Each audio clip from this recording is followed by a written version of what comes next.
السلام علیکم ورحمۃ اللہ وبرکاتہ۔ بھائیوں بہنوں، دوستوں، بزرگوں، عزیزوں، ذرا آپ تصور فرمائیں کہ دو چار دنوں میں ہمارے یہاں بہت زیادہ قیمتی اہم ترین مہمان آنے والے ہیں۔ اگر ہمارے یہاں کوئی بہت اہم ترین مہمان آنے والے ہو، عزیز ترین مہمان آنے والے ہو، تو ظاہر ہے کہ ہم اس کی بہت ساری تیاریاں بہت پہلے سے کرنا شروع کر دیتے ہیں۔ ایک ایسا عظیم ترین مہمان ہمارے پاس عنقریب آنے والا ہے کہ جس کے آنے کے بعد جہنم کے دروازوں کو بند کر دیا جاتا ہے، جنت کے دروازے کو کھول دیا جاتا ہے، شیاطین جو سرکش ہوتے ہیں ان کو قید کر دیا جاتا ہے۔ ایسے عظیم ترین مہمان کے آنے کا وقت انتہائی قریب آ لگا ہے۔ 2-2.5 مہینے سے جس مہمان کی آمد کی ہم دعا کر رہے تھے، اللہم بارک لنا فی رجب و شعبان و بلغنا رمضان، اس دعا کی قبولیت کا وقت قریب آ لگا ہے۔ ایسے عزیز ترین مہمان کی آمد پر ہم نے کیا تیاری کی ہے اور اس مہمان کے لیے کیا استقبال اور ویلکم کے اسباب ہم نے تیار کیے ہیں۔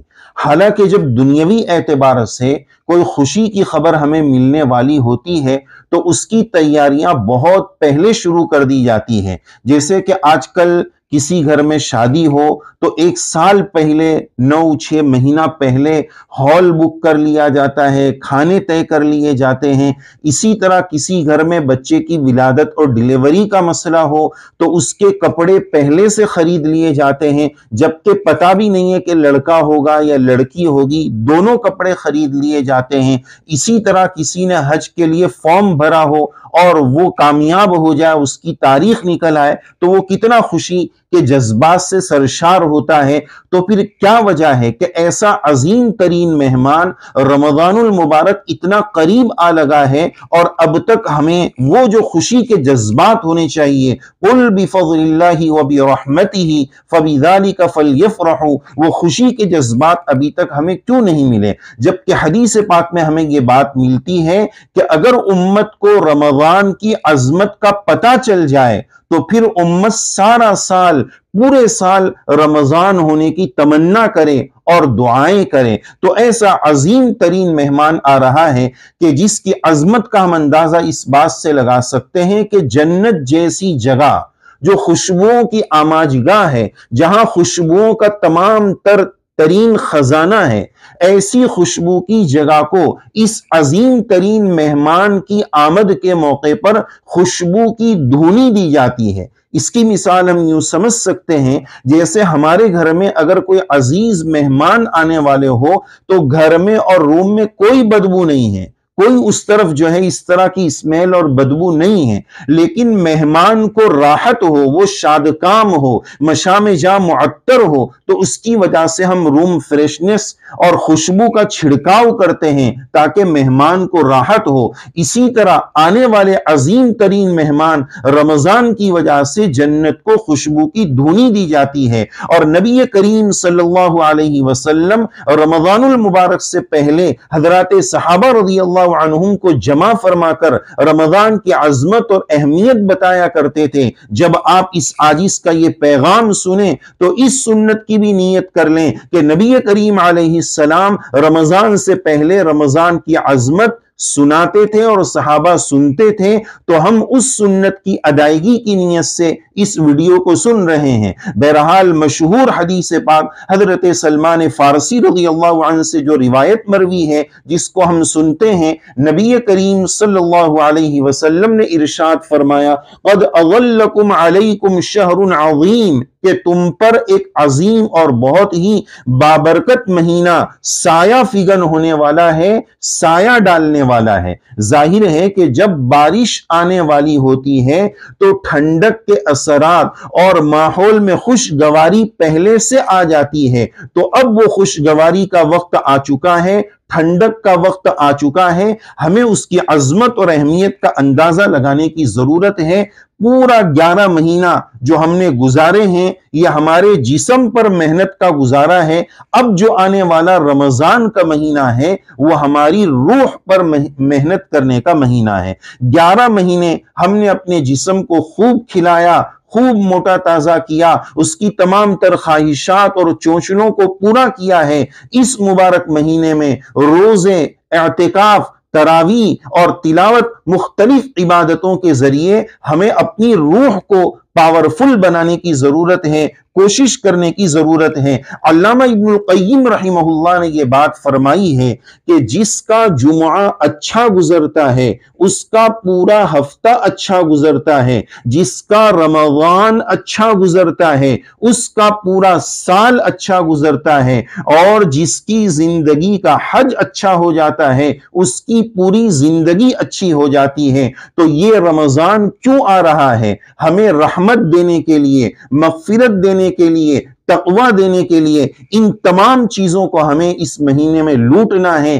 11 مہینے کی عبادت ایک طرف اور رمضان کی عبادت ایک طرف، اس کی اہمیت کا ہمیں اندازہ لگانے کی ضرورت ہے۔ تو بہرحال اس رمضان کے آنے سے پہلے معمولی تیاری کافی نہیں، بہت اہم ترین تیاریوں کی ضرورت ہے، جس میں سے ایک تیاری یہ ہے کہ رمضان آنے سے پہلے ہم اپنے گناہوں سے سچی پکی توبہ کر لیں، 11 مہینے کی نافرمانیاں جو ہم نے کی ہے اللہ عز و جل سے اس سے معافی مانگ لیں۔ نمبر 2، دل سے خوشی کا اظہار کریں۔ قل بفضل اللہ وبرحمتہ فبذلک فلیفرحوا، اللہ کے فضل اور اللہ کی رحمت سے ہمیں اللہ تعالیٰ نے اپنی زندگی میں ایک رمضان اور دے دیا ہے، معافی کا ایک ذریعہ اور دے دیا ہے۔ یہ میرے رب کا بہت بڑا کرم ہے۔ اسی وجہ سے اللہ والے فرماتے ہیں کہ اگر مردوں سے پوچھا جائے کہ آپ اپنی کوئی تمنا بتاؤ،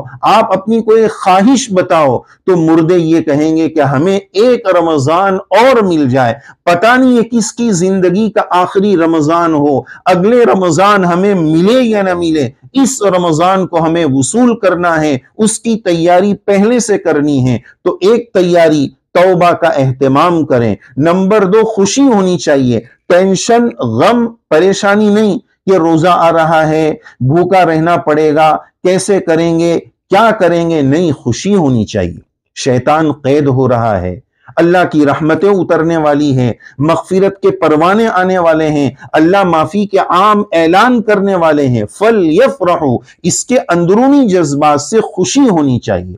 اسی طرح اگلی بات کہ ہم عبادتوں کے لیے پہلے سے چاک چوبند اور کمر بستہ ہو جائیں کہ انشاءاللہ ہم اچھا روزہ رکھیں گے، زیادہ سے زیادہ عبادت کا اہتمام کریں گے، اچھی تراویح پڑھنے کی کوشش کریں گے، اچھی تراویح پڑھانے کی کوشش کریں گے، صدقے کا اہتمام کریں گے۔ جیسے کہ حدیث پاک میں ہے، رسول اللہ صلی اللہ علیہ وسلم کی سخاوت رمضان میں اجود من الریح المرسلہ، تیز ہوا سے زیادہ آپ کی سخاوت ہو جاتی تھی۔ تو ہم بھی ارادہ کریں کہ اس رمضان میں ہم بھی اپنی سخاوت کو بڑھائیں گے۔